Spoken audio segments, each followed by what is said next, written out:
সুপ্ৰভাত মৰমৰ ছাত্ৰ-ছাত্ৰীসকল, পোনপ্ৰথমে মই মোৰ ইউটিউব চেনেল KB আছামিজলৈ তোমালোক সকলোকে স্বাগতম জনাইছোঁ। আজি মই তোমালোকক দিবলৈ ওলাইছোঁ কুশল কোঁৱৰ নাটকৰ প্ৰশ্নোত্তৰসমূহ। ছাত্ৰ-ছাত্ৰীসকল, নাটকখনত প্ৰশ্ন যিহেতু নাই, গতিকে তোমালোকক মই ইয়াতে কিছুমান প্ৰশ্ন উত্তৰ মই তোমালোকক লিখি পেলাই তোমালোকক মই দিবলৈ চেষ্টা কৰিছোঁ। ইয়াৰ ভিতৰতো আৰু বহুত প্ৰশ্ন ৰৈ যাব পাৰে, তোমালোকে নিজে কৰাৰ চেষ্টা কৰিবা। তোমালোকৰ প্ৰতি মোৰ এটা অনুৰোধ, মই নাটকখন 3টা ভিডিঅ'ৰ যোগেদি তোমালোকক মই বুজাবৰ চেষ্টা কৰিছোঁ। তোমালোকে এই ভিডিঅ'কেইটা সম্পূৰ্ণকৈ চাবা। নাচালে তোমালোকে পিছত কিন্তু অকল প্ৰশ্ন উত্তৰসমূহ কৰিবলৈ গ'লে হয়তো বিপদত পৰিবা। কেতিয়াবা তোমালোকে নেদেখাকৈ কিছুমান কুৱেশ্যন থাকিব, যিবিলাক কুৱেশ্যন মই হয়তো লিখি দিয়া নাই। সেই কুৱেশ্যনসমূহ আহিলে তোমালোকে লিখিব নোৱাৰিবা। গতিকে তোমালোকে সেই ভিডিঅ'কেইটা সম্পূৰ্ণকৈ চাবা, চাই লৈহে প্ৰশ্ন উত্তৰ শিতানলৈ আহিবা। আৰু তোমালোকে প্ৰশ্ন উত্তৰসমূহ, চুটি প্ৰশ্নসমূহ একো নাই, ডাঙৰ প্ৰশ্নসমূহ তোমালোকে নিজাকৈও লিখাৰ চেষ্টা কৰিবা। এতিয়া আহোঁ প্ৰশ্ন উত্তৰ শিতানলৈ। 1 নম্বৰ প্ৰশ্ন, কুশল কোঁৱৰ কোন শ্ৰেণীৰ নাটক? কুশল কোঁৱৰ ঐতিহাসিক বা বুৰঞ্জীমূলক নাটক। কুশল কোঁৱৰৰ পিতৃৰ নাম কি? সোণাৰাম কোঁৱৰ। কুশল কোঁৱৰৰ মাতৃ আৰু পত্নীৰ নাম কি? কুশল কোঁৱৰৰ মাতৃৰ নাম গণপাহি আৰু পত্নীৰ নাম প্ৰভাৱতী। কুশল কোঁৱৰ নাটকৰ গাঁওবুঢ়াজনৰ নাম কি? কুশল কোঁৱৰ নাটকৰ গাঁওবুঢ়াজনৰ নাম বৰমুখী গাঁওবুঢ়া। ভাৰত ত্যাগ আন্দোলন কিমান চনত আৰম্ভ হৈছিল? ভাৰত ত্যাগ আন্দোলন 1942 চনত আৰম্ভ হৈছিল। কুশল কোঁৱৰ নাটকখনৰ কেইটা দৰ্শন আছে? কুশল কোঁৱৰ নাটকখনত 13টা দৰ্শন আছে। কুশল কোঁৱৰ কোন স্কুলৰ ছাত্ৰ আছিল? গোলাঘাট বেজবৰুৱা এম.ই. স্কুলৰ ছাত্ৰ আছিল। মনত ৰাখিবা, গোলাঘাট বেজবৰুৱা এম.ই. স্কুলৰ ছাত্ৰ আছিল। কুশল কোঁৱৰ নাটকৰ দাৰোগাজনৰ নাম কি? N.C. বৰা। কিমান চনত জালিয়ানৱালাবাগৰ হত্যাকাণ্ড সংঘটিত হৈছিল? 1919 চনৰ 13 এপ্ৰিলত। বৈকুণ্ঠ বিহাৰী সিং কোন আছিল? তেওঁ এগৰাকী স্বাধীনতা সংগ্ৰামী আছিল। সৰুপথাৰ ৰেল দুৰ্ঘটনা আপোনালোকৰ কংগ্ৰেছ ভলণ্টিয়াৰে কৰিছে। আপোনালোকৰ নামত ৱাৰেণ্ট আছে। কোনে কাক এইষাৰ কথা কৈছিল? উত্তৰ, দাৰোগাই এইষাৰ কথা কুশল কোঁৱৰক কৈছিল। কুশল কোঁৱৰ নাটকত উল্লেখ থকা যিকোনো এজন স্বাধীনতা সংগ্ৰামীৰ নাম লিখা। বৈকুণ্ঠ বিহাৰী সিং। যদি বেছিকৈ দিয়ে তোমালোকে লিখিবা, চুৰেণ ফুকন, তাৰপিছতে চুৰেণ ফুকন, পুলিন বৰুৱা, তাৰপিছত আৰু ভালেখিনি আছে, যিসকল শ্বহীদ হৈছে তেওঁলোকৰ নামো লিখিব পাৰা। কুশল কোঁৱৰক গুমসাপৰ বংশৰ বুলি কোনে কাৰ আগত কৈছিল?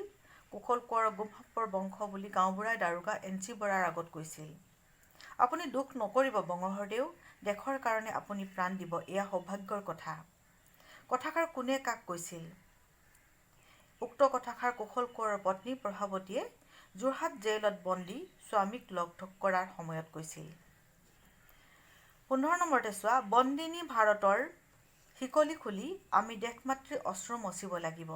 কথাষাৰ কোনে কাৰ আগত কৈছিল? উক্ত কথাষাৰ কুশল কোঁৱৰে পিতৃ সোণাৰাম কোঁৱৰক কৈছিল।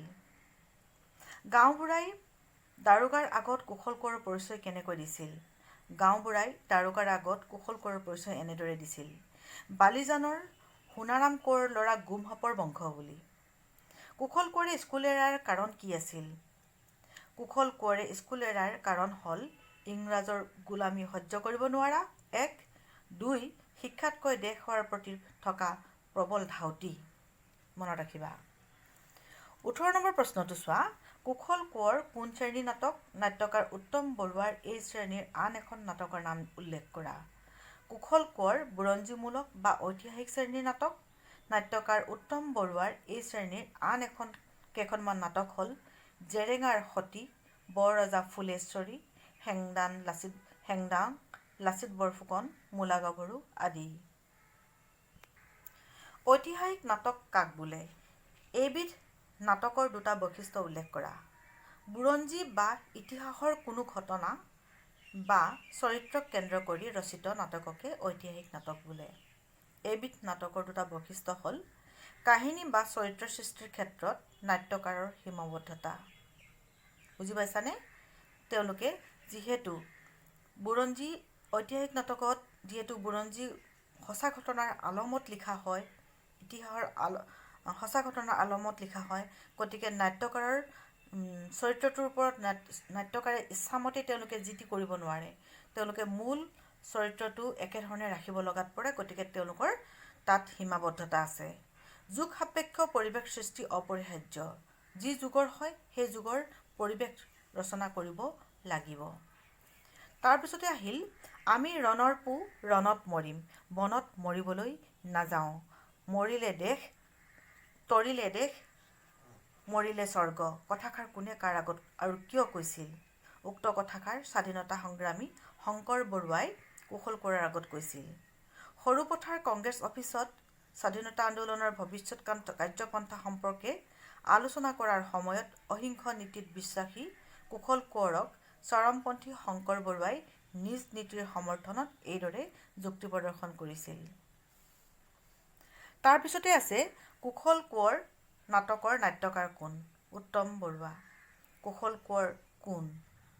গান্ধীজীৰ অহিংস নীতিত বিশ্বাসী অসমৰ এজন স্বাধীনতা সংগ্ৰামী। এটা বাক্যত ক'বলৈ হ'লে আমি এনেদৰে ক'ম। কুশল কোঁৱৰৰ জন্ম ক'ত হৈছিল? গোলাঘাটৰ বালিজানত।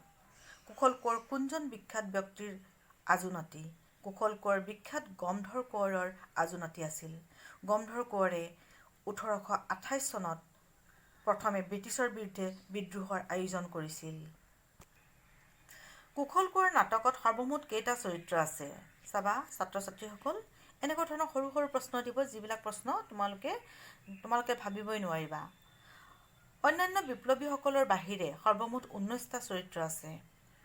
কুশল কোঁৱৰৰ বংশক দাৰোগাৰ সম্বন্ধিতে গাঁওবুঢ়া আদিয়ে এবিধ সাপৰ লগত তুলনা কৰিছে। সাপবিধৰ নাম কি? গুম সাপ। ইতিহাস প্ৰসিদ্ধ ইয়াণ্ডাবু সন্ধি কিমান চনত স্বাক্ষৰিত হৈছিল? 1826 চনত। ইয়াণ্ডাবু সন্ধি কাৰ কাৰ মাজত স্বাক্ষৰিত হৈছিল? ইষ্ট ইণ্ডিয়া কোম্পানী অৰ্থাৎ ব্ৰিটিছ আৰু মানসকলৰ মাজত স্বাক্ষৰিত হৈছিল।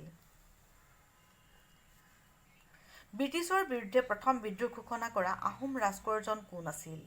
গমধৰ কোঁৱৰ।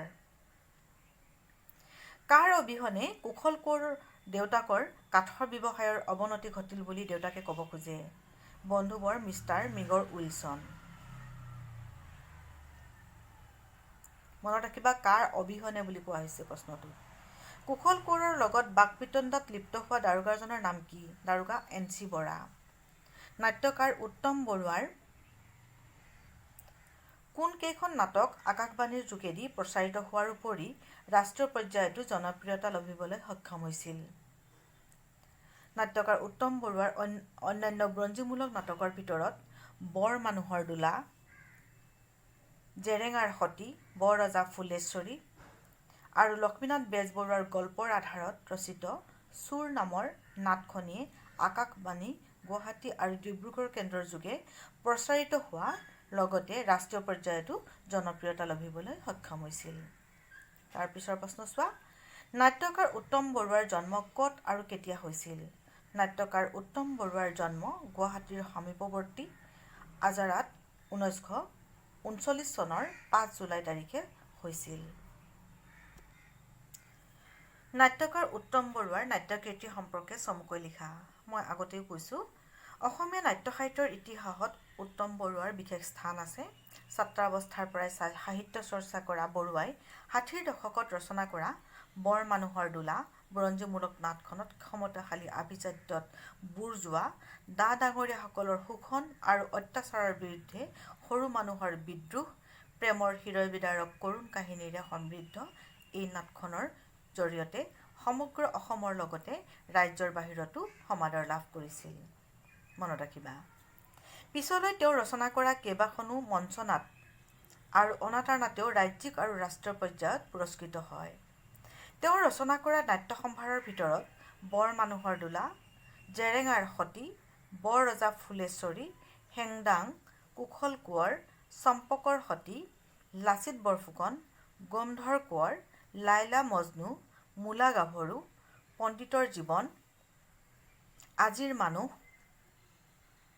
মধ্যবিত্তৰ সংসাৰ, মোমাই তামুলী বৰবৰুৱা, দৃষ্টিপাত, চোৰ, পৰিবাৰৰ বিয়া, দেৱদাসীৰ জীৱন জিজ্ঞাসা, মৈদাম জিজ্ঞাসা ইত্যাদি উল্লেখযোগ্য নাটক। ইয়াৰে বৰৰজা ফুলেশ্বৰী, জেৰেঙাৰ সতী, বৰ মানুহৰ দোলা আৰু লক্ষ্মীনাথ বেজবৰুৱাৰ গল্পৰ আধাৰত ৰচিত চোৰ নামৰ নাটখনিয়ে আকাশবাণী, গুৱাহাটী আৰু ডিব্ৰুগড় কেন্দ্ৰ যোগে প্ৰচাৰিত হোৱাৰ লগতে ৰাষ্ট্ৰীয় পৰ্যায়তো বিশেষভাৱে জনপ্ৰিয়তা অৰ্জন কৰিছিল। আন্তৰ্জাতিক খ্যাতিসম্পন্ন এইজনা নাট্যকাৰে এনেদৰে অসমীয়া নাট্য সাহিত্যৰ ভঁৰাল সমৃদ্ধ কৰি গৈছে। তোমালোকে খুব ভালকৈ উত্তম বৰুৱাৰ বিষয়ে পঢ়ি পেলাবা। ইয়াৰ পিছতে ব্ৰিটিছৰ বিৰুদ্ধে বিদ্ৰোহ ঘোষণা কৰা প্ৰথম আহোম ৰাজকোঁৱৰজন কোন? গোমধৰ কোঁৱৰ। নাট্যকাৰ উত্তম বৰুৱাৰ মাক দেউতাকৰ নাম কি? নাট্যকাৰ উত্তম বৰুৱাৰ মাকৰ নাম ৰজনী বৰুৱা আৰু পিতৃৰ নাম জগত চন্দ্ৰ বৰুৱা। অসহযোগ আন্দোলন কিমান চনত আৰম্ভ হৈছিল? 1921 চনত। আইন অমান্য আন্দোলন কিমান চনত হৈছিল? 1930 চনত।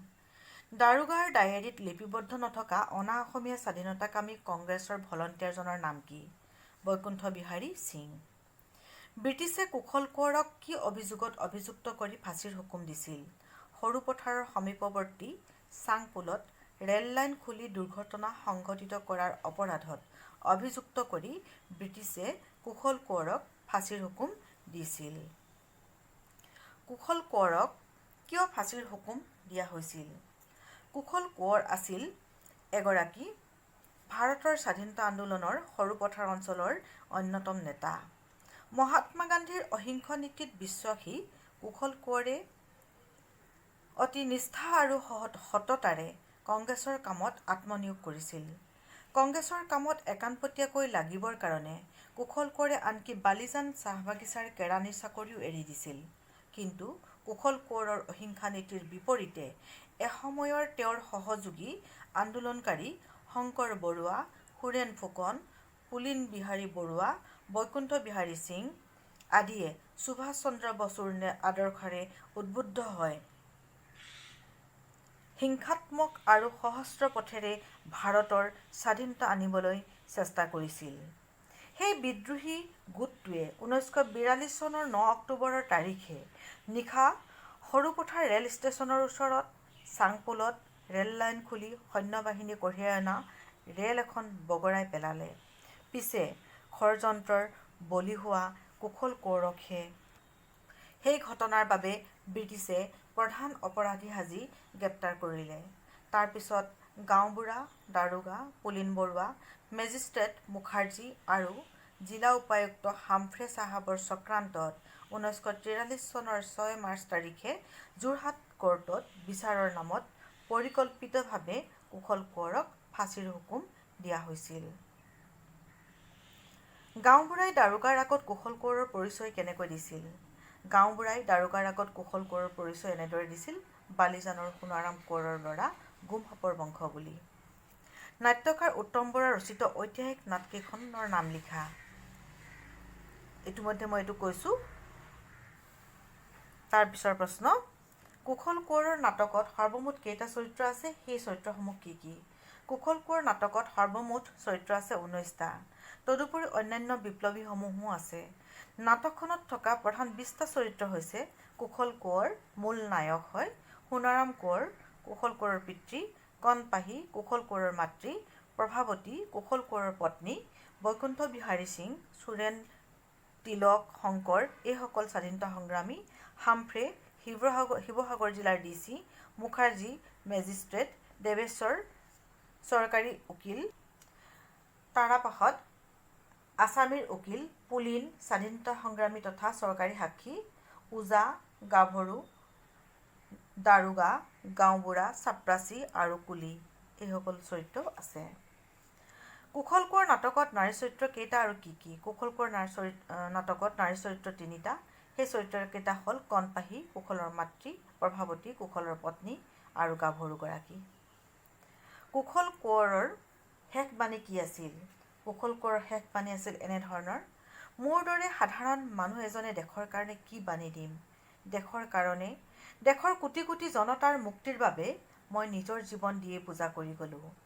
মোৰ আশা এয়ে যে দেশখন স্বাধীন কৰি এনে এখন দেশ গঢ়িব, য'ত দেশৰ প্ৰতিজন মানুহে দুসাঁজ ভাত, এসাঁজ কাপোৰ আৰু থকাৰ বাবে এটি প্ৰজাঘৰ পায়, য'ত মানুহ, ধৰ্ম, কৰ্ম আৰু জাতি বৰ্ণৰ ওপৰত প্ৰতিষ্ঠা নহয়, সকলো এখন ভাৰতৰ সন্তান আৰু এজনা পৰম পিতাৰ সন্তান হিচাপে প্ৰতিষ্ঠিত হ'ব পাৰে। স্বাধীনতা অনাৰ বাবে আমি আটাইয়ে ত্যাগ কৰিছোঁ। স্বাধীনতা পোৱাৰ পিছতো যেন আমি ত্যাগী হৈ থাকিব পাৰোঁ, ভোগী হ'বলৈ যেন হাবিয়াস নকৰোঁ। এয়ে মোৰ শেষ বাণী, এয়ে মোৰ কাকতি, এয়ে মোৰ মিনতি। এয়ে আছিল তেওঁৰ শেষ বাণী। সৰুপথাৰ ৰেল দুৰ্ঘটনা সম্পৰ্কে কি জানা লিখা। নাট্যকাৰ উত্তম বৰুৱাই ঐতিহাসিক নাটক কুশল কোঁৱৰত ৪২ৰ গণ আন্দোলনৰ সশস্ত্ৰ সংগ্ৰামত বিশ্বাসী এচাম তেনে আন্দোলনকাৰীৰ দ্বাৰা সংঘটিত হিংসাত্মক কাৰ্যকলাপ আৰু তেনে এক কাৰ্যৰ বাবে কংগ্ৰেছ নেতা কুশল কোঁৱৰক বিনা দোষতে অপৰাধী সজাই ফাঁচীকাঠত ওলমোৱাৰ সেই ঐতিহাসিক ঘটনাক ৰূপায়ণ কৰিছে। সৰুপথাৰ কংগ্ৰেছ নেতা কুশল কোঁৱৰ গান্ধীজীৰ নীতিৰে অনুপ্ৰাণিত হৈ অহিংসা পন্থাৰেই দেশৰ স্বাধীনতা আনিব বিচাৰিছিল। তেওঁৰ বিপৰীতে শংকৰ বৰুৱা, সুৰেণ ফুকন, বৈকুণ্ঠ বিহাৰী সিং, পুলিন বৰুৱা আদিয়ে সুভাষ চন্দ্ৰ বসুৰ আদৰ্শৰে অনুপ্ৰাণিত হৈ হিংসাৰে ব্ৰিটিছৰ বিৰুদ্ধে যুঁজি স্বাধীনতা আনিব বিচাৰিছিল। সেয়েহে তেওঁলোকে 1942 চনৰ 9 অক্টোবৰ তাৰিখে দুপৰ নিশা সৰুপথাৰ চাংপোলত দলং এখনৰ ওপৰত ৰেল লাইন খুলি ডিনামাইট জ্বলাই এখন ৰেল বগৰোৱাৰ পৰিকল্পনা কৰিলে। সেই বিশেষ ৰেলখনত সহস্ৰ ব্ৰিটিছ সৈন্য কহিমাৰ পৰা অহাৰ কথা আছিল। পৰিকল্পনা মতেই তেওঁলোকে নিশা 1:45 যোৱাত ৰেলখন বগৰাই পেলায়। এই ঘটনাৰ নেতৃত্ব লৈছিল বৈকুণ্ঠ বিহাৰী সিঙে। কিন্তু ব্ৰিটিছ চৰকাৰে এই ঘটনাৰ বাবে কংগ্ৰেছ নেতা কুশল কোঁৱৰকহে গ্ৰেপ্তাৰ কৰে। যোৰহাটৰ সামৰিক আদালতত বিচাৰৰ নামত ভেকু ভাওনা পাতি 1943 চনৰ 6 মাৰ্চত যোৰহাটৰ কোৰ্টত কুশল কোঁৱৰক ফাঁচীৰ সিদ্ধান্ত লয়। কুশল কোঁৱৰ নাটকত কেইটা পুৰুষ চৰিত্ৰ আছে আৰু কি কি? কুশল কোঁৱৰ নাটকত সৰ্বমুঠ 16টা পুৰুষ চৰিত্ৰ আছে। সেই চৰিত্ৰসমূহ হ'ল: কুশল কোঁৱৰ মূল নায়ক, সোণাৰাম কোঁৱৰ কুশল কোঁৱৰৰ পিতৃ, বৈকুণ্ঠ বিহাৰী সিং, সুৰেণ ফুকন, তিলক, শংকৰ এওঁলোক স্বাধীনতা সংগ্ৰামী, পুলিন স্বাধীনতা সংগ্ৰামী আৰু চৰকাৰী সাক্ষী, হামফ্ৰে শিৱসাগৰ জিলাৰ DC, মুখাৰ্জী মেজিষ্ট্ৰেট, দেৱেশ্বৰ শৰ্মা চৰকাৰী উকিল, তাৰাপ্ৰসাদ আছামীৰ উকিল, ওজা, দাৰোগা, গাঁওবুঢ়া, চাপৰাচী আৰু কুলি ডেকা। এইসকল পুৰুষ চৰিত্ৰ। উত্তম বৰুৱাৰ প্ৰথম নাটকখনৰ নাম কি? বৰ মানুহৰ দোলা। উত্তম বৰুৱাৰ ৰচিত প্ৰথম পুথিখনৰ নাম কি আৰু এই পুথিখন কেতিয়া ৰচনা কৰে? উত্তম বৰুৱাৰ ৰচিত প্ৰথম পুথিখনৰ নাম মহাপুৰুষৰ নামঘৰ। এই পুথিখন তেওঁ 7ম শ্ৰেণীত পঢ়ি থাকোঁতে ৰচনা কৰিছিল। ইয়াৰ পিছৰ প্ৰশ্ন: কুশল কোঁৱৰ নাটকত থকা চৰকাৰী সাক্ষীজনৰ নাম কি? পুলিন বৰুৱা। কুশল কোঁৱৰ নাটকত থকা কুশলৰ মাতৃ কণপাহী আৰু পত্নী প্ৰভাৱতীৰ চৰিত্ৰ দুটা চমুকৈ বিশ্লেষণ কৰা। ছাত্ৰ-ছাত্ৰীসকল, ইয়াতে মই চৰিত্ৰকেইটাৰ বিশ্লেষণ কৰিছোঁ যদিও তোমালোকে নিজাকৈ লিখাৰ অকণমান চেষ্টা কৰিবা। উত্তম বৰুৱাৰ কুশল কোঁৱৰ নাটকখনত কুশল কোঁৱৰৰ মাতৃ কণপাহী চৰিত্ৰটোৱে বৰ বেছি অগ্ৰাধিকাৰ লাভ কৰা নাই। নাটকখনৰ মাত্ৰ 2টা দৰ্শনতহে, দ্বিতীয় আৰু চতুৰ্থ দৰ্শনতহে চৰিত্ৰটোৱে দৰ্শকৰ আগত ভুমুকি মাৰিছে। কুশলৰ মাতৃ কণপাহী এগৰাকী গাঁৱৰ সহজ সৰল আৰু মাতৃৰ স্বাভাৱিক মমতাসম্পন্ন নাৰী হিচাপে দেখা গৈছে। দ্বিতীয় দৰ্শনত কুশলে যেতিয়া স্কুল এৰি ঘৰলৈ উভতি আহিছে আৰু মাকক ইংৰাজৰ গোলামী শিক্ষাৰ প্ৰতি ধাউতি নথকাৰ কথা ব্যক্ত কৰিছে, তেতিয়া তেওঁ আচৰিত হৈছে। নপঢ়ি নুশুনি পুতেকে কি কৰিব সেই কথা ভাবিও শংকিত হৈছে। ঘৰখনৰ আৰ্থিক অৱস্থা যিহেতু স্বচ্ছল নহয়, গতিকে স্কুল এৰা কুশলক চাকৰিত সুমুৱাই দিলেও তেওঁ কুশলৰ দেউতাকক কৈছে, চাকৰিত সোমোৱাই দিবলৈ কুশলৰ দেউতাকক কৈছে।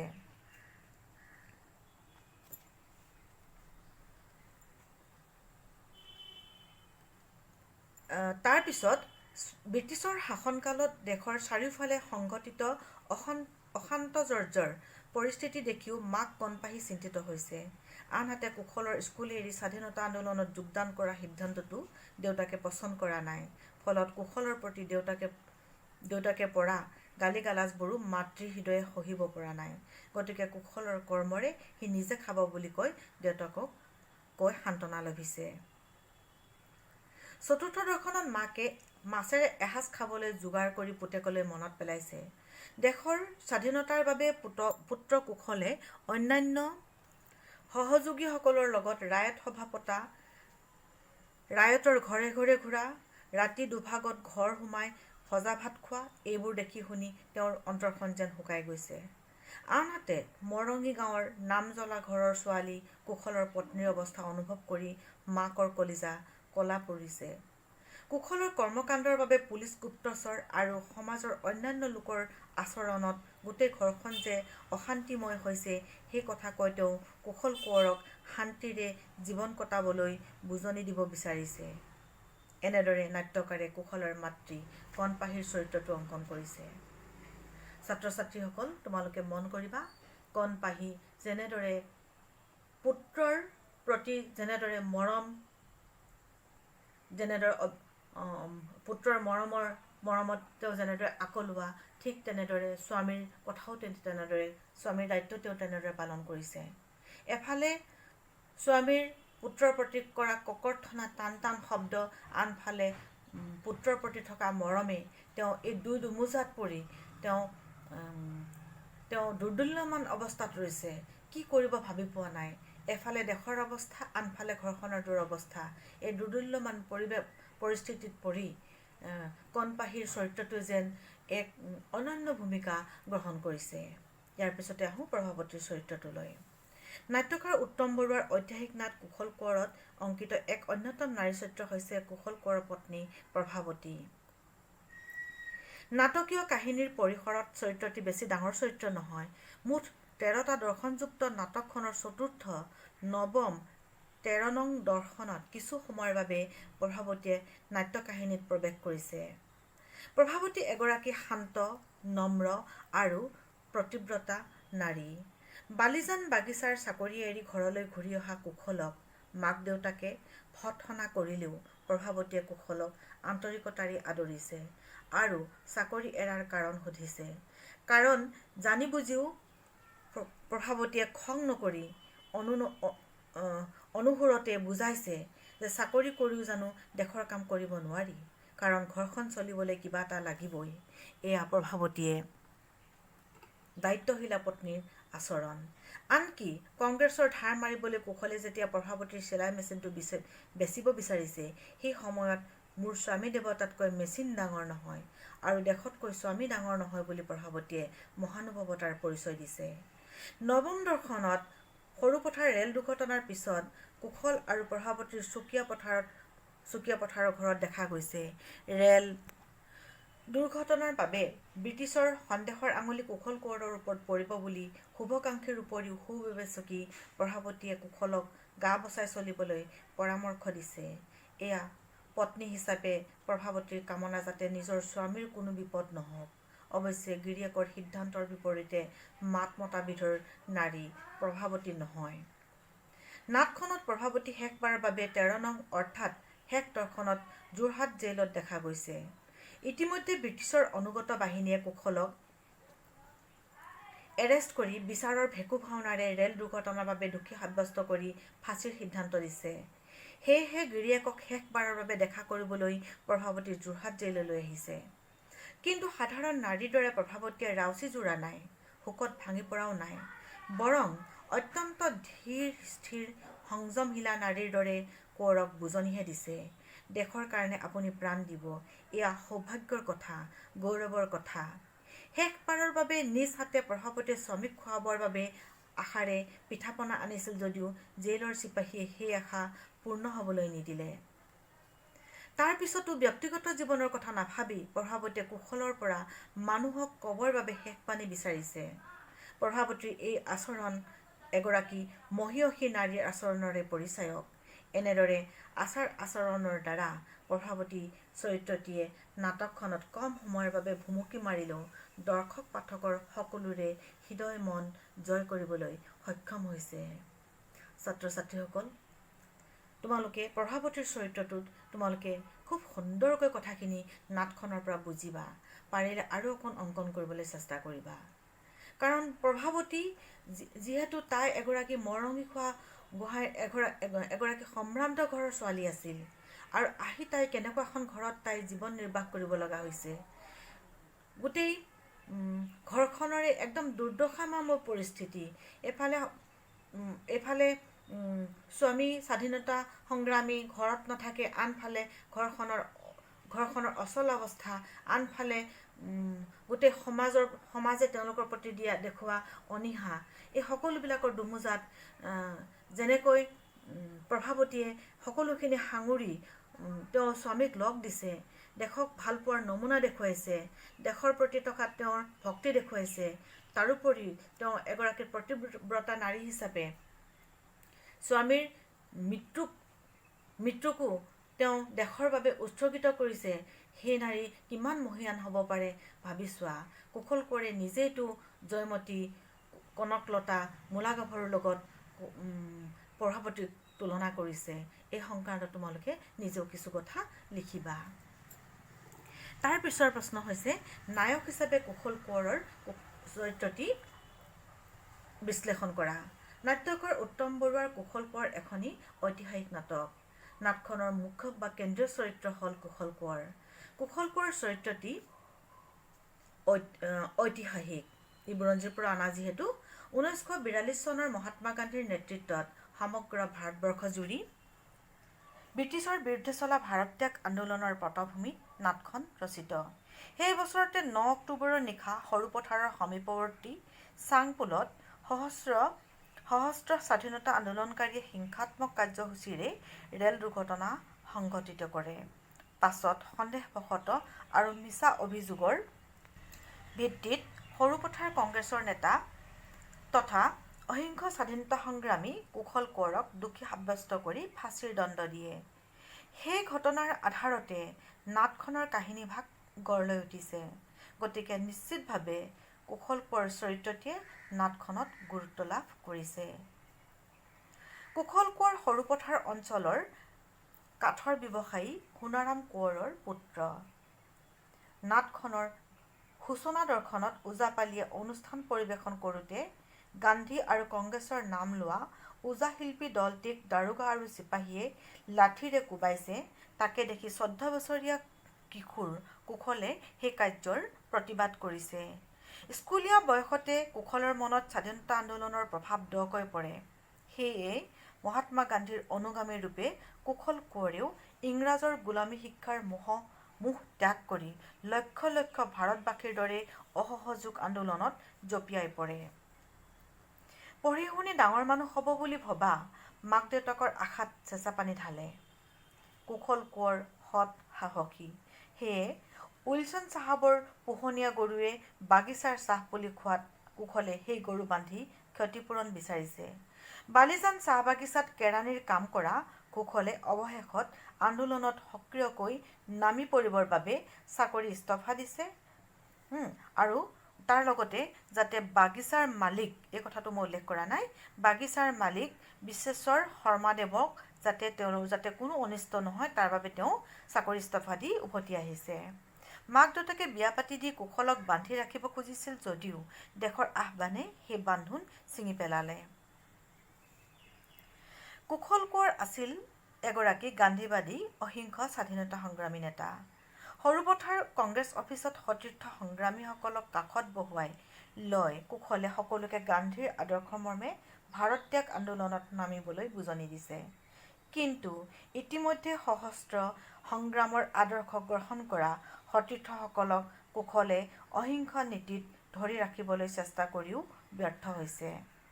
সৰুপথাৰ ৰেল দুৰ্ঘটনাৰ পিছত সেই দুৰ্ঘটনাৰ বাবে ব্ৰিটিছৰ সন্দেহৰ আঙুলি কুশলৰ ওপৰত পৰিব বুলি ভাবি শুভাকাংক্ষীসকলে কুশলক গা বচাই থাকিবলৈ পৰামৰ্শ দিছে।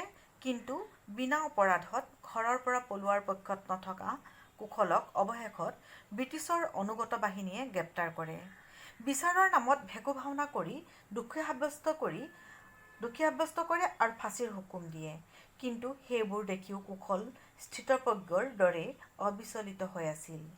শেষ দৰ্শনত যোৰহাট জেইলত কুশলক দেখা কৰিবলৈ অহা পত্নী প্ৰভাৱতীৰ ওচৰতো তেওঁ সেই একেই শান্ত মূৰ্তি দেখা গৈছিল। বিদায় বেলাত প্ৰভাৱতীয়ে কুশলক শেষ বাণী দিবলৈ কোৱাত তেওঁ মাথো আশা কৰিছে যে এদিন দেশ স্বাধীন হ'ব আৰু স্বাধীন দেশৰ প্ৰতিজন মানুহে দুসাঁজ ভাত, এসাঁজ কাপোৰ আৰু এটা প্ৰজাঘৰ পাব, য'ত জাতি ধৰ্ম বৰ্ণ নিৰ্বিশেষে সকলো এখন ভাৰত আৰু এজনা পৰম পিতাৰ সন্তান হিচাপে প্ৰতিষ্ঠিত হ'ব পাৰে। শেষত ক'ব পাৰি যে কুশল কোঁৱৰ নাটকখনত কুশল কোঁৱৰৰ চৰিত্ৰটো কেৱল কেন্দ্ৰীয় চৰিত্ৰই নহয়, বৰং এক শাশ্বত, উজ্জ্বল আৰু আদৰ্শৱান চৰিত্ৰ হিচাপে পৰিগণিত হৈছে। ছাত্ৰ ছাত্ৰীসকল, মই প্ৰশ্নোত্তৰসমূহ দিলোঁ। তোমালোকে প্ৰশ্নোত্তৰসমূহ লিখি ল'বা আৰু কুশল কোঁৱৰৰ চৰিত্ৰটো কণপাহীৰ চৰিত্ৰ, কুশল কোঁৱৰৰ চৰিত্ৰ আৰু এই প্ৰভাৱতীৰ চৰিত্ৰটো অংকন কৰোঁতে অকণমান নিজাকৈ ৰহণ দিবা। তুমি যেনেধৰণে বুজা তেনেধৰণে ৰহণ দিব পাৰা আৰু যাতে এনেধৰণে দিবা যাতে চৰিত্ৰটোৰ যিটো মহত্ব, সেই মহত্বটো যাতে ম্লান নপৰে তাৰ প্ৰতি দৃষ্টি ৰাখিবা। ইয়াৰ পিছতে মই এটা প্ৰশ্ন লিখি দিয়া নাই, ইয়াতে সোণাৰাম কোঁৱৰৰ চৰিত্ৰটো আলোচনা কৰা নাই। তোমালোকক মই থোৰতে কৈ দিওঁ, সোণাৰাম কোঁৱৰ পিতৃ হিচাপে সোণাৰাম কোঁৱৰ নিজৰ জেগাত কিন্তু নিজৰ স্থানত কিন্তু ঠিক জেগাতেই তেওঁ যেন শুদ্ধ কথাকে কৈছে। যদিও তেওঁ প্ৰত্যেক মাক দেউতাকৰে সপোন থাকে নিজৰ পুত্ৰ, নিজৰ সন্তান ডাঙৰ মানুহ হ'ব, পঢ়ি শুনি ডাঙৰ মানুহ হ'ব, সমাজত ভাল স্থান লাভ কৰিব, ঘৰখন ধৰিব। আৰু সোণাৰাম কোঁৱৰে একে আশা কুশল কোঁৱৰৰ পৰা কৰিছিল। আৰু কুশল কোঁৱৰে দেউতাকৰ সকলোবোৰ আশাত জলাঞ্জলি দি যেতিয়া প্ৰথমতে স্কুল এৰিছে, তাৰপিছত বাগানত কাম কৰি থকা যিটো চাকৰিৰে তেওঁ পৰিয়ালটোক পোহপাল দিছিল, নিজেও চলিছিল, স্বাধীনতাৰ কামতো খৰচ কৰিছিল, সেই চাকৰিটো যেতিয়া এৰি আহিছিল, তেতিয়া দেউতাক সোণাৰাম কোঁৱৰে চাৰিওফালে অন্ধকাৰ দেখিছিল, সকলোবোৰ ৰাস্তাত তেওঁ বন্ধ হৈ গৈছিল। তেওঁ তোমালোকে চাবা নাটখনত প্ৰয়োজন সাপেক্ষে ঠায়ে ঠায়ে তেওঁ কুশলক যেন কিছুমান কথা কৈছে যিবিলাক তোমালোকৰ হয়তো মনঃপূত নহ'বও পাৰে। তেওঁ বহুত জেগাত তেওঁ কৈছে যে ৰণত গ'লে পিছত থাকিব লাগে, ভোজত গ'লে আগত যাব লাগে, এই ধৰণৰ কথাবিলাক কৈছে। যে বাৰীৰ কল কচু বিক্ৰী কৰি পেলাই 2 নম্বৰী কাম কৰি পেলাই তই পইচা ঘট বা পঞ্চমুখী বিক্ৰী কৰ, কচু বিক্ৰী কৰ, আৰু এইফালে লাও পানী বিক্ৰী কৰি পেলাই পইচা ঘট, এই কথাবিলাক দেউতাকে কৈছে ঠিকেই, কিন্তু তেওঁৰ অন্তৰতো কিন্তু দেশৰ প্ৰতি ভক্তি লুকাই আছে, তোমালোকে ঠায়ে ঠায়ে দেখা পাবা। কিন্তু এজন দেউতাক হিচাপে তেওঁ অসহায় আছিল। পৰিস্থিতিয়ে মানুহজনক কোঙা কৰি পেলাইছিল। ইমানবিলাক সন্তান, তাতে দেশৰ অৱস্থা তেনেধৰণৰ আৰু ঘৰখনৰ অৱস্থা জুৰুলা, তেওঁৰো বয়স হৈ আহিছে, গতিকে ঘৰ চলাব নোৱাৰা অৱস্থাত তেওঁৰ পৰিছেহি। তেনে অৱস্থাত কুশলেও যেতিয়া গান্ধীৰ আদৰ্শৰে আদৰ্শান্বিত হয়, যেতিয়া ঘৰখনৰ ফালে পিঠি দিছিল, তেওঁৰ মুখেদি তেতিয়া নানা ধৰণৰ তেওঁ অপ্ৰিয় কথাবিলাক ওলাইছিল, যিবিলাক কথা তেনেই গ্ৰহণযোগ্য নহয়। কিন্তু দেউতাক হিচাপে দেউতাকৰ স্থানত যদি তুমি চোৱা, এজন দেউতাক হ'লে তেওঁ সন্তানৰ প্ৰতি কেনেধৰণে ভাবিব, সেই স্থানত আমি তেওঁক ভুল বুলি ক'ব নোৱাৰোঁ। হয়, তেওঁ এটা জেগাত কৈছে যে আমি যুঁজিব লাগিছিল কেতিয়া, আমি যুঁজিছোঁ কেতিয়া। তাৰমানে তেওঁ এটা কথা কৈছে যে এটা সময় আছিল দেশৰ মানুহবিলাকে যেনেধৰণে কাম কৰিব লাগিছিল তেনেধৰণে কাম নকৰিলে। এতিয়া চতুৰ ইংৰাজ, বন্দুকধাৰী ইংৰাজ, বৰ্বৰ ইংৰাজৰ বিৰুদ্ধে তহঁতবিলাকে খৰিকাৰে যুদ্ধ কৰিবলৈ যাওঁ, ঢোল কোবাবলৈ যদি যাওঁ, তেতিয়াহ'লে সেই ইংৰাজে তহঁতক কি কৰিব, ফালি চিৰি পেলাব, কেনেদৰে বন্দুকেৰে নিৰ্মমভাৱে তেওঁ গুলীয়াই মাৰিব। এই কথাৰ তেওঁ সম্ভেদ বা তেওঁ এই কথাৰ তেওঁ সত্যতা তেওঁ আগতীয়াকৈ বুজিছিল, যাৰ বাবে তেওঁ কি কৰিছিল, পুত্ৰক তাৰ পৰা আঁতৰাই ৰাখিবলৈ বাৰম্বাৰ নানা ধৰণৰ কথা কৈছিল, ককৰ্থনা কৰিছিল। পত্নী কণপাহীকো তেওঁ কি কৰিছিল, পুত্ৰক বলে নোৱাৰিলে কণপাহীকো তেওঁ কি কৰিছিল, তেওঁ ককৰ্থনা কৰিছিল নানা ধৰণে। কিন্তু তেওঁৰ দেউতাক হিচাপে তেওঁৰ যিটো মনৰ যিটো বেদনা, সেই বেদনা তেওঁ লুকুৱাই ৰাখিছিল আৰু তেওঁ প্ৰকৃততে কুশল বা ঘৰখনৰ মংগল কামনাই কৰিছিল। গতিকে আমি সোণাৰাম কোঁৱৰৰ চৰিত্ৰটো যেতিয়া আমি অংকন কৰিম, তেতিয়া এই কথাবিলাকৰ ওপৰত আমি অকণমান দৃষ্টি ৰাখিম। ছাত্ৰ ছাত্ৰীসকল, তোমালোকক মই প্ৰশ্ন উত্তৰসমূহ দিলোঁ। আৰু যদি কিবা প্ৰশ্ন আছে, তোমালোকে অকণমান ভিডিঅ'কেইটা চালেই তোমালোকে প্ৰশ্ন উত্তৰসমূহ বুজিবা। তাতে বহুতখিনি ফকৰা যোজনা জতুৱা ঠাঁচ দিয়া আছে। সেই বস্তুবিলাক তোমালোকক হয়তো বিশ্লেষণ কৰিব দিব, বা কি পৰিস্থিতিত কিয় কথাখিনি কোৱা হৈছে, কি প্ৰসংগত কোৱা হৈছে, এই কথাখিনি তোমালোকক হয়তো বৰ্ণনা কৰিবলৈ দিব।